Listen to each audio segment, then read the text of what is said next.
Chapitre 1. La loi primitive. Buck ne lisait pas les journaux et était loin de savoir ce qui se tramait vers la fin de 1897, non seulement contre lui, mais contre tous ses congénères. En effet, dans toute la région qui s'étend du détroit de Puget à la baie de San Diego, on traquait les grands chiens à longs poils, aussi habiles à se tirer d'affaire dans l'eau que sur la terre ferme.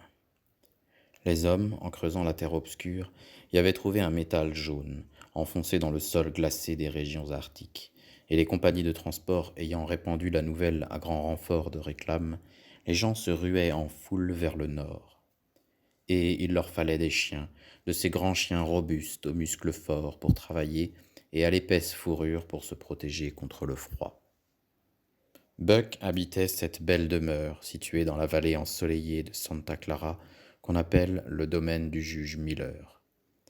De la route, on distingue à peine l'habitation à demi cachée par les grands arbres qui laissent entrevoir la large et fraîche véranda régnant sur les quatre faces de la maison. Des allées soigneusement sablées mènent au perron sous l'ombre tremblante des hauts peupliers parmi les vertes pelouses. Un jardin immense et fleuri entoure la villa, puis ce sont les communs imposants, écuries spacieuses où s'agitent une douzaine de grooms et de valets bavards, cottages couverts de plantes grimpantes pour les jardiniers et leurs aides.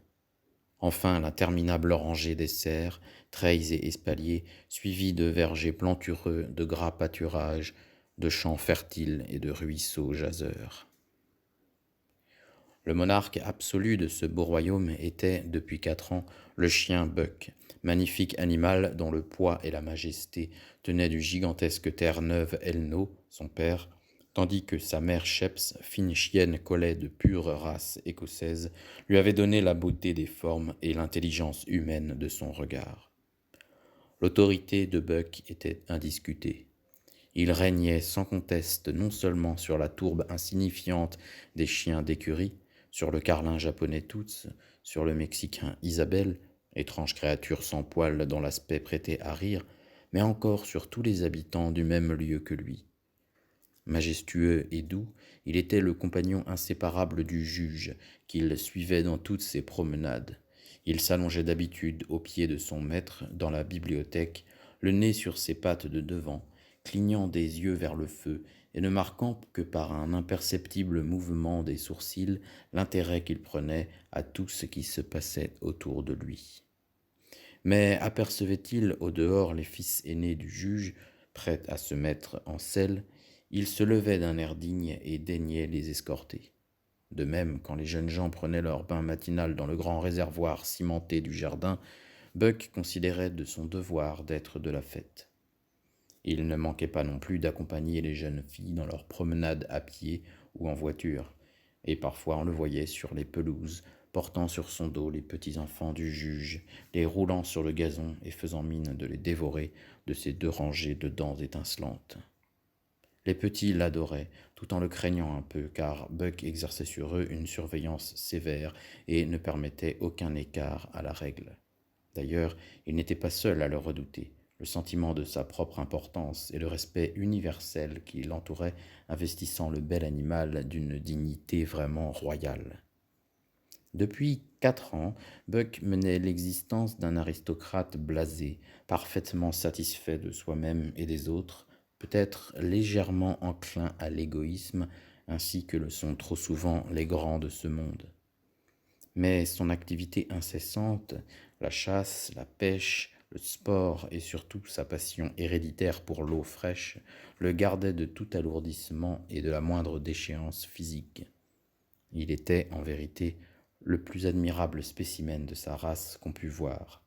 Sa vaste poitrine, ses flancs évidés sous l'épaisse et soyeuse fourrure, ses pattes droites et formidables, son large front étoilé de blanc, son regard franc, calme et attentif, le faisaient admirer de tous. Telle était la situation du chien Buck lorsque la découverte des mines d'or du Klondike attira vers le nord des milliers d'aventuriers. Tout manquait dans ces régions neuves et désolées, et pour assurer la subsistance et la vie même des émigrants, on dut avoir recours aux traîneaux attelés de chiens, seuls animaux de trait capables de supporter une température arctique.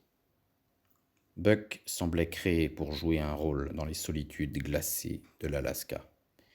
Et c'est précisément ce qui advint grâce à la trahison d'un aide jardinier. Le misérable Manuel avait pour la loterie chinoise une passion effrénée, et ses gages étant à peine suffisants pour assurer l'existence de sa femme et de ses enfants, il ne recula pas devant un crime pour se procurer les moyens de satisfaire son vice. Un soir, que le juge présidait une réunion et que ses fils étaient absorbés par le règlement d'un nouveau club athlétique, le traître Manuel appelle doucement Buck, qui le suit sans défiance, convaincu qu'il s'agit d'une simple promenade à la brume.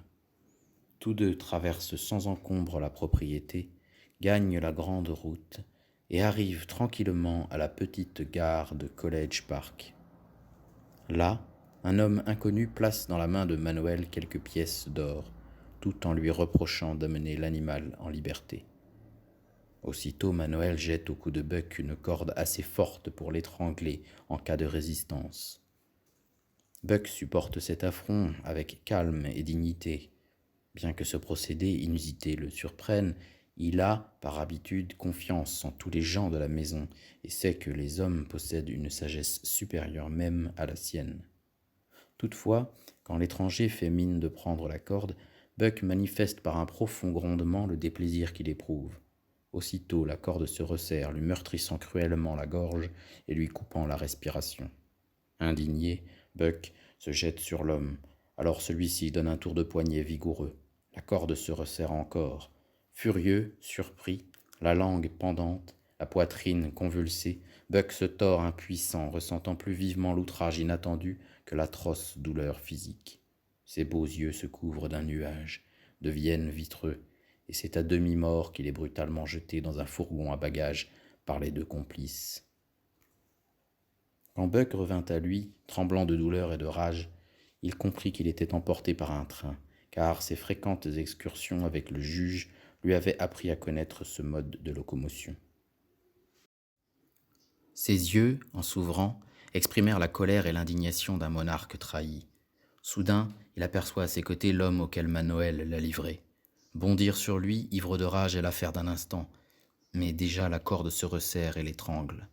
Pas sitôt pourtant que les mâchoires puissantes du molosse n'aient eu le temps de se refermer sur la main brutale, la broyant jusqu'à l'os. Un homme d'équipe accourt au bruit. « Cette brute a des attaques d'épilepsie !» fait le voleur, dissimulant sa main ensanglantée sous sa veste. « On l'emmène à San Francisco, histoire de le faire traiter par un fameux vétérinaire. Ça vaut de l'argent, un animal comme ça, son maître y tient. » L'homme d'équipe se retire, satisfait de l'explication. Mais quand on arrive à San Francisco, les habits du voleur sont en lambeaux, son pantalon pend déchiré à partir du genou, et le mouchoir qui enveloppe sa main est teint d'une pourpre sombre. Le voyage, évidemment, a été mouvementé. Il traîne Buck à demi-mort jusqu'à une taverne louche du bord de l'eau, et là, tout en examinant ses blessures, il ouvre son cœur au cabaretier. « Sacré animal, en voilà un enragé !» grommelle-t-il en avalant une copieuse rasade de gin. « $50 pour cette besogne-là. Par ma foi, je ne recommencerai pas pour 1000. »« 50 » fait le patron. « Et combien l'autre a-t-il touché ?»« Il n'a jamais voulu lâcher cette sale bête pour moins de 100, » grogne l'homme. « 150 ! Pardieu, il les vaut, je ne suis qu'un imbécile, » fait le patron, examinant le chien. Mais le voleur a défait le bandage grossier qui entoure sa main blessée. « Du diable si je n'attrape pas la rage !» exclame-t-il avec colère.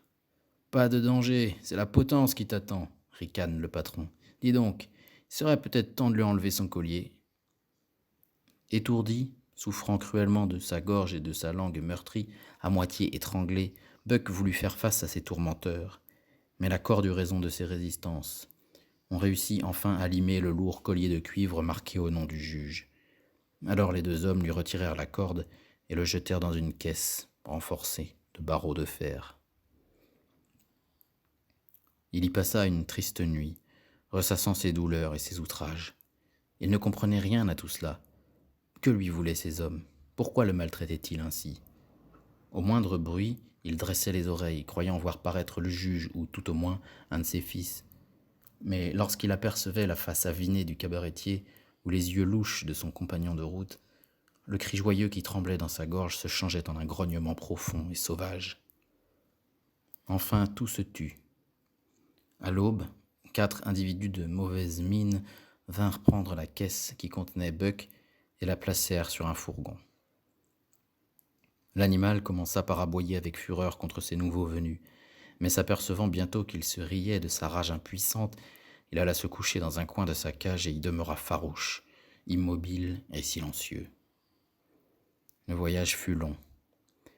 Transbordé d'une gare à une autre, passant d'un train de marchandises à un express, Buck traversa à toute vapeur une grande étendue de pays. Le trajet dura 48 heures. De tout ce temps, il n'avait ni bu ni mangé. Comme il ne répondait que par un grognement sourd aux avances des employés du train, ceux-ci se vengèrent en le privant de nourriture. La faim ne le tourmentait pas autant que la soif cruelle qui desséchait sa gorge, enflammée par la pression de la corde. La fureur grondait en son cœur et ajoutait à la fièvre ardente qui le consumait. Et la douceur de sa vie passée rendait plus douloureuse sa condition présente. Buck, réfléchissant en son âme de chien à tout ce qui lui était arrivé en ces 2 jours pleins de surprises et d'horreur, sentait croître son indignation et sa colère, augmentée par la sensation inaccoutumée de la faim qui lui tenaillait les entrailles. Malheur au premier qui passerait à sa portée en ce moment. Le juge lui-même aurait eu peine à reconnaître en cet animal farouche le débonnaire compagnon de ses journées paisibles. Quant aux employés du train, ils poussèrent un soupir de soulagement en débarquant à Seattle la caisse contenant la bête fauve. 4 hommes l'avaient soulevée avec précaution, la transportèrent dans une cour étroite et noire, entourée de hautes murailles, et dans laquelle se tenait un homme court et trapu, la pipe aux dents, le buste pris dans un maillot de laine rouge aux manches roulées au-dessus du coude. Devinant en cet homme un nouvel ennemi, Buck, le regard rouge, le poil hérissé, les crocs visibles sous la lèvre retroussée, se rua contre les barreaux de sa cage avec un véritable hurlement. L'homme eut un mauvais sourire. Il posa sa pipe, et s'étant muni d'une hache et d'un énorme gourdin, il se rapprocha d'un pas délibéré. « Dites donc, tu ne vas pas le sortir, je pense, » s'écria un des porteurs en reculant. « Tu crois ça ? Attends un peu, » fit l'homme, insérant d'un coup sa hache entre les planches de la caisse. Les assistants se hâtèrent de se retirer et reparurent au bout de peu d'instants, perchés sur le mur de la cour en bonne place pour voir ce qui allait se passer. Lorsque Buck entendit résonner les coups de hache contre les parois de sa cage, il se mit debout et, mordant les barreaux, frémissant de colère et d'impatience, il attendit. « À nous deux, l'ami. Tu me feras les yeux doux tout à l'heure, » grommela l'homme au maillot rouge. Et dès qu'il eut pratiqué une ouverture suffisante pour livrer passage à l'animal, il rejeta sa hache et se tint prêt, son gourdin bien en main. Buck était méconnaissable. L'œil sanglant, la mine hagarde et farouche, l'écume à la gueule, il se rua sur l'homme pareil à une bête enragée. Mais au moment où ses mâchoires de fer allaient se refermer en étau sur sa proie, un coup savamment appliqué en plein crâne le jeta à terre. Ses dents s'entrechoquent violemment, mais se relevant d'un bond, il s'élance plein d'une rage aveugle. De nouveau, il est rudement abattu. Sa rage croît. 10 fois, 20 fois, il revient à la charge. Mais à chaque tentative, un coup formidable appliqué de main de maître arrête son élan. Enfin, étourdi, hébété, Buck demeure à terre, haletant. Le sang dégoutte de ses narines, de sa bouche, de ses oreilles. Son beau poil est souillé d'une écume sanglante. La malheureuse bête sent son cœur généreux prêt à se rompre de douleur et de rage impuissante. Alors l'homme fait un pas en avant, et froidement, délibérément, prenant à 2 mains son gourdin, il assène sur le nez du chien un coup terrible. L'atroce souffrance réveille Buck de sa torpeur. Aucun des autres coups n'avait égalé celui-ci. Avec un hurlement fou, il se jette sur son ennemi, mais sans s'émouvoir, celui-ci empoigne la gueule ouverte, et broyant dans ses doigts de fer la mâchoire inférieure de l'animal, il le secoue, le balance, et finalement, l'enlevant de terre à bout de bras, il lui fait décrire un cercle complet et le lance à toute volée contre terre, la tête la première. Ce coup réservé pour la fin lui assure la victoire. Buck demeure immobile, assommé. « Hein, crois-tu qu'il n'a pas son pareil pour mater un chien ?» crient les spectateurs enthousiasmés. « Ma foi, dit l'un d'eux en s'en allant, j'aimerais mieux casser des cailloux tous les jours sur la route et 2 fois le dimanche que de faire un pareil métier. Cela soulève le cœur. » Buck, peu à peu, reprenait ses sens, mais non ses forces. Étendu à l'endroit où il était venu s'abattre, il suivait d'un œil atone tous les mouvements de l'homme au maillot rouge. Celui-ci se rapprochait tranquillement. « Eh bien, mon garçon, fit-il avec une sorte de rude enjouement. Comment ça va-t-il ? Un peu mieux, hein ? Paraît qu'on vous appelle Buck, ajouta-t-il en consultant la pancarte appendue au barreau de la cage. Bien. Alors, Buck, mon vieux, voilà ce que j'ai à vous dire. Nous nous comprenons, je crois. Vous venez d'apprendre à connaître votre place. Moi, je saurai garder la mienne. Si vous êtes un bon chien, cela marchera. Si vous faites le méchant, voici un bâton qui vous enseignera la sagesse. Compris, pas vrai ? Entendu ? Et, sans nulle crainte, il passa sa rude main sur la tête puissante, saignant encore de ses coups. Buck sentit son poil se hérisser à ce contact, mais il le subit sans protester. Et quand l'homme lui apporta une jatte d'eau fraîche, il but avidement. Ensuite, il accepta un morceau de viande crue que l'homme lui donna bouchée par bouchée. Buck, vaincu, venait d'apprendre une leçon qu'il n'oublierait de sa vie. C'est qu'il ne pouvait rien contre un être humain armé d'une massue. Se trouvant pour la première fois face à face avec la loi primitive, envisageant les conditions nouvelles et impitoyables de son existence, il perdit la mémoire de la douceur des jours écoulés et se résolut à souffrir l'inévitable. D'autres chiens arrivaient en grand nombre, les uns dociles et joyeux, les autres furieux comme lui-même. Mais chacun à son tour apprenait sa leçon. Et chaque fois que se renouvelait sous ses yeux la scène brutale de sa propre arrivée, cette leçon pénétrait plus profondément dans son cœur. Sans aucun doute possible, il fallait obéir à la loi du plus fort. Mais, quelque convaincu qu'il fût de cette dure nécessité, jamais Buck n'aurait imité la bassesse de certains de ses congénères qui, battus, venaient en rampant lécher la main du maître. Buck, lui, obéissait, mais sans rien perdre de sa fière attitude, en se mesurant de l'œil à l'homme abhorré. Souvent, il venait des étrangers qui, après avoir examiné les camarades, remettaient en échange des pièces d'argent, puis emmenaient un ou plusieurs chiens qui ne reparaissaient plus. Buck ne savait ce que cela signifiait. Enfin, son tour vint. Un jour parut au chenil un petit homme sec et vif, à la mine futée, crachant un anglais bizarre, panaché d'expressions inconnues à Buck. « Sacré matin !» cria-t-il en apercevant le superbe animal. « V'là un damné failli chien. Le diable m'emporte. Combien ? 300 $. Et encore, c'est un vrai cadeau qu'on vous fait, répliqua promptement le vendeur de chiens. Mais c'est l'argent du gouvernement qui danse, hein, Perrault ? Pas besoin de vous gêner. Perrault se contenta de rire dans sa barbe. Certes, non, ce n'était pas trop payer un animal pareil, et le gouvernement canadien ne se plaindrait pas quand il verrait les courriers arriver moitié plus vite que d'ordinaire. Perrault était connaisseur, et dès qu'il eut examiné Buck, il comprit qu'il ne rencontrerait jamais son égal. Buck, attentif, entendit tinter l'argent que le visiteur comptait dans la main de son dompteur. Puis Perrault siffla Buck et Curly, Terre-Neuve d'un excellent caractère arrivé depuis peu et qu'il avait également acheté. Les chiens suivirent leur nouveau maître. Perrault emmena les 2 chiens sur le paquebot Narwhal qui se mit promptement en route. Et tandis que Buck, animé et joyeux, regardait disparaître à l'horizon la ville de Seattle, il ne se doutait guère que ses yeux contemplaient pour la dernière fois les terres ensoleillées du sud. Bientôt Perrault descendit les bêtes dans l'entrepont et les confia à un géant à face basanée qui répondait au nom de François. Perrault était un franco-canadien suffisamment bronzé, mais François était un métis indien franco-canadien beaucoup plus bronzé encore. Buck n'avait jamais rencontré d'homme du type de ceux-ci.